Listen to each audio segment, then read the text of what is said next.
할렐루야. 우리 사랑하는 성도님들, 오늘도 하나님의 말씀으로 복된 한 날 되시기를 바랍니다.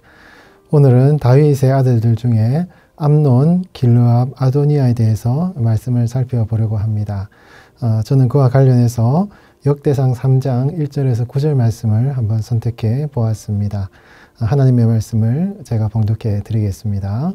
다윗이 헤브론에서 낳은 아들들은 이러하니 맏아들은 암논이라 이스라엘 여인 아히노암의 소생이요 둘째는 다니엘이라 갈멜 여인 아비가일의 소생이요 셋째는 압살롬이라 그술 왕 달메의 딸 마아가의 아들이요 넷째는 아도니아라 학깃의 아들이요 다섯째는 스바다랴 아비달의 소생이요 여섯째는 이드르암이라 다윗의 아내 에글라의 소생이니 이 여섯은 헤브론에서 나왔더라.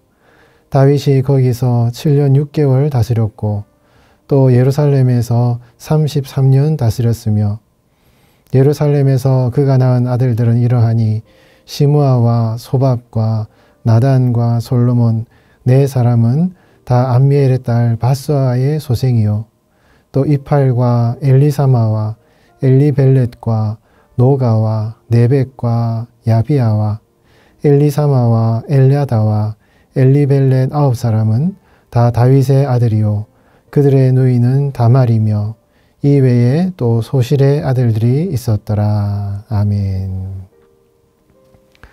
우리 성도들은 하나님의 말씀에 순종하며 그분의 뜻대로 살아갈 때 복되고 또 행복한 삶을 살아갈 수가 있습니다. 하나님께서는 우리 성도들이 참 고통과 괴로움 속에서 살아가는 것을 원치 않으시는 분이시거든요.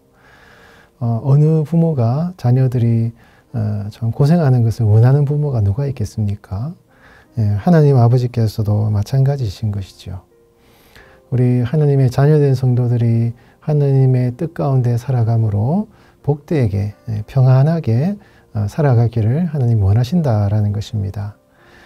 로마서 12장 2절에 보면 너희는 이 세대를 본받지 말고 오직 마음을 새롭게 함으로 변화를 받아 하나님의 선하시고 기뻐하시고 온전하신 뜻이 무엇인지 분별하도록 하라 라고 말씀하십니다.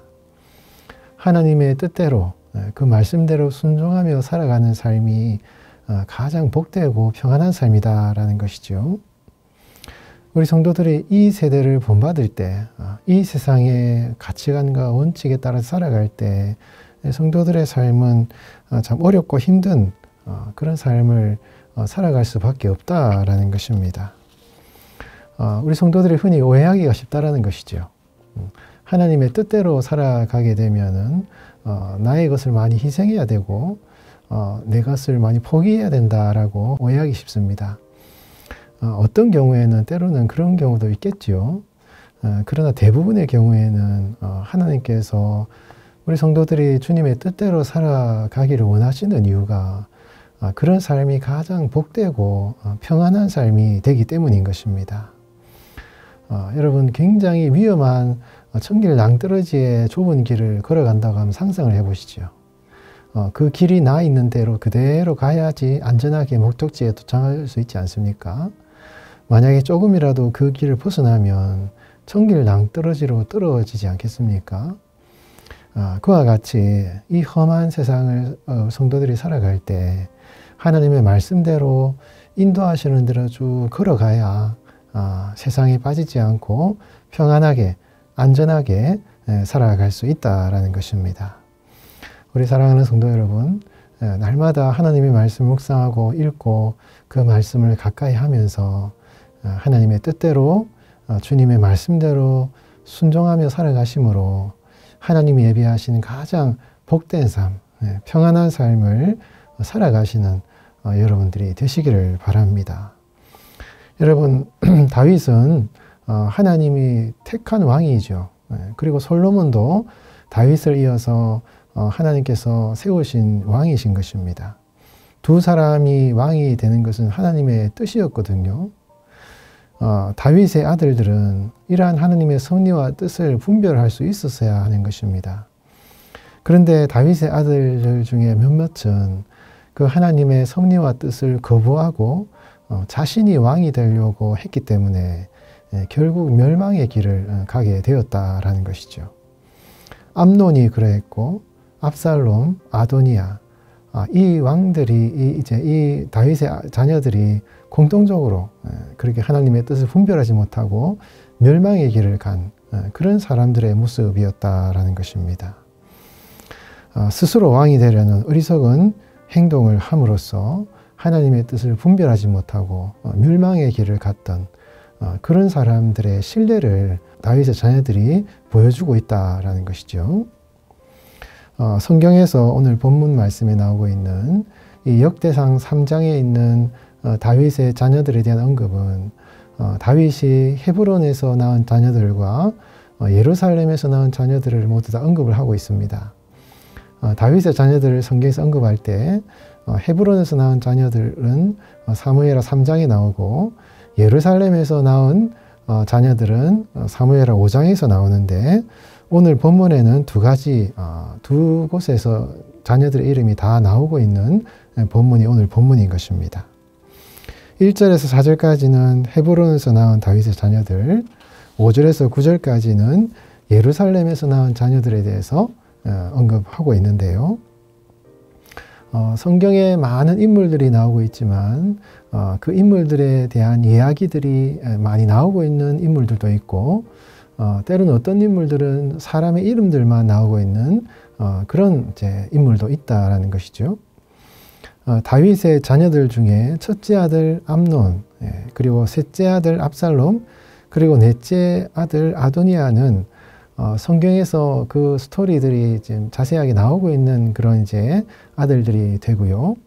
반면에 둘째 아들인 이 다니엘, 오늘 본문에서는 다니엘이라고 언급하고 있고 사무엘하 3장에는 길르압이라고 언급하고 있는 인물인데요. 이 사람은 그냥 이름만 나오고 있지 그에 대해서는 자세히 언급을 하고 있지 않습니다. 다니엘, 길르압 외에 이 다른 다윗의 아들 3명은 공통적으로 왕위를 놓고 싸우다가 죽임을 당한 그런 이제 왕자들이었다라는 것이죠.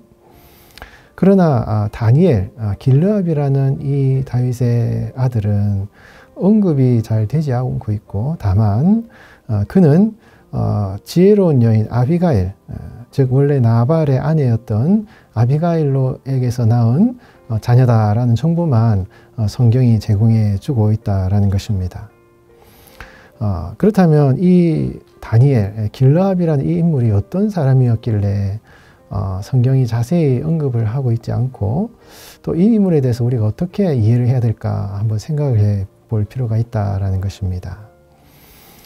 첫 번째로 이 다니엘, 길르압이라는 이 인물은 현숙한 지혜로운 여인이었던 아비가일의 아들이었다라는 것이죠. 어머니가 그런 어머니였으면은 이 사람도 어머니의 영향을 조금 받지 않았을까 우리가 생각해 볼 수 있고요. 두 번째는 그의 이름을 통해서 우리가 그에 대해서 한번 추측해 볼 수가 있는 것입니다.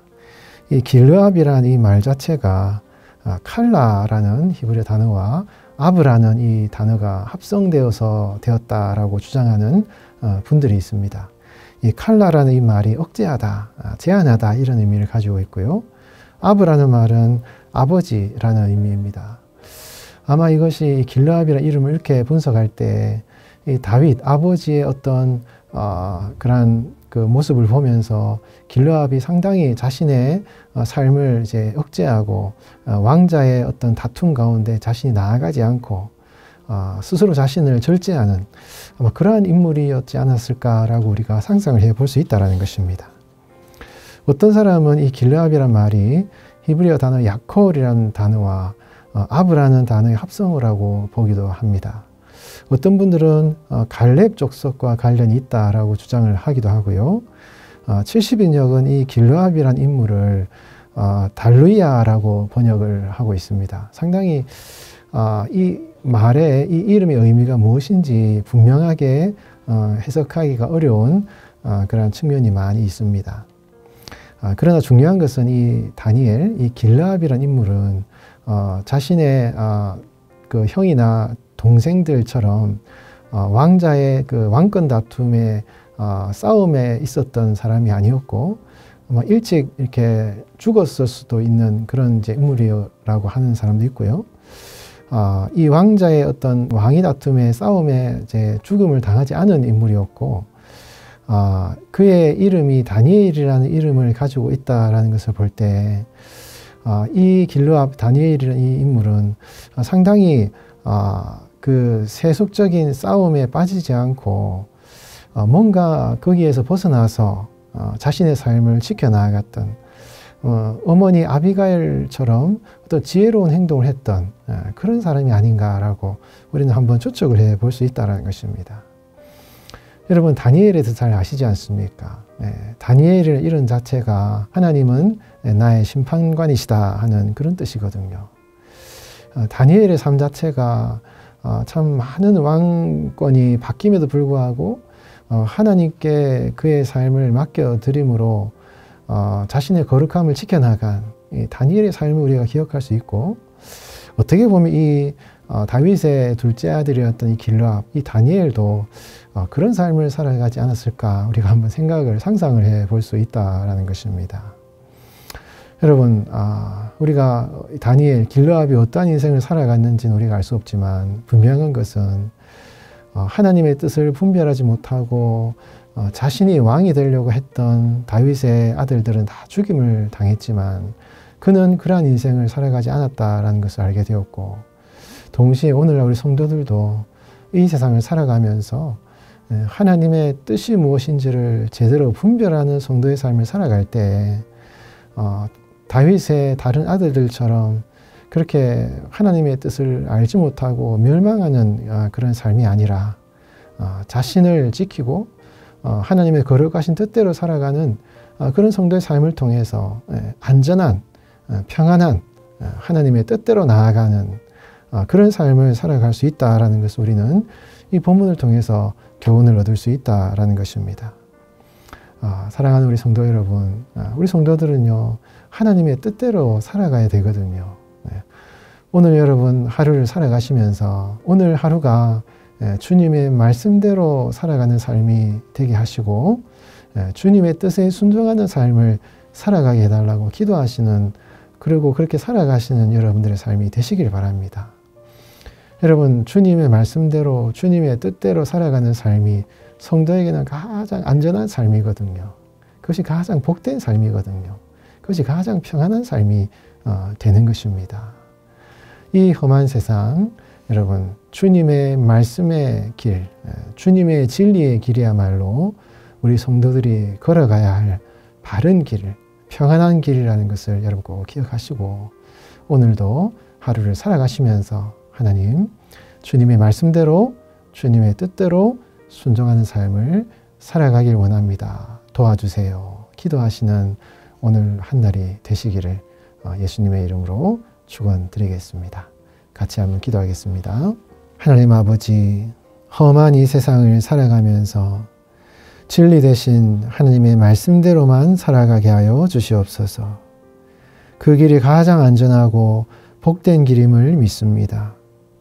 흥망성쇠를 거듭하는 이 세대의 가치관을 따라 살아가므로 고통과 불행을 겪지 않도록 우리에게 주님의 뜻을 분별하는 지혜를 허락하여 주시옵소서. 매일 하나님의 말씀을 읽고 묵상할 때마다 오늘 필요한 양식을 주셔서 광야와 같은 이 세상을 살아가며 영역이 지치지 않게 하시고 주님이 지시하시는 길로만 걸어가면서 가장 복되고 평안한 성도의 삶을 살아가도록 인도하여 주시옵소서. 오늘도 우리 사랑하는 할렐루야교회 성도들, 그 가정과 일터를 주님의 품 안에 품어주셔서 감사가 넘치게 하시고 어떠한 악한 것들도 성도의 삶에 침범하지 못하도록 거룩하신 성령께서 지켜 보호하여 주시옵소서. 지금도 살아계셔서 우리를 도우시는 예수님의 이름으로 간절히 기도하옵나이다. 아멘.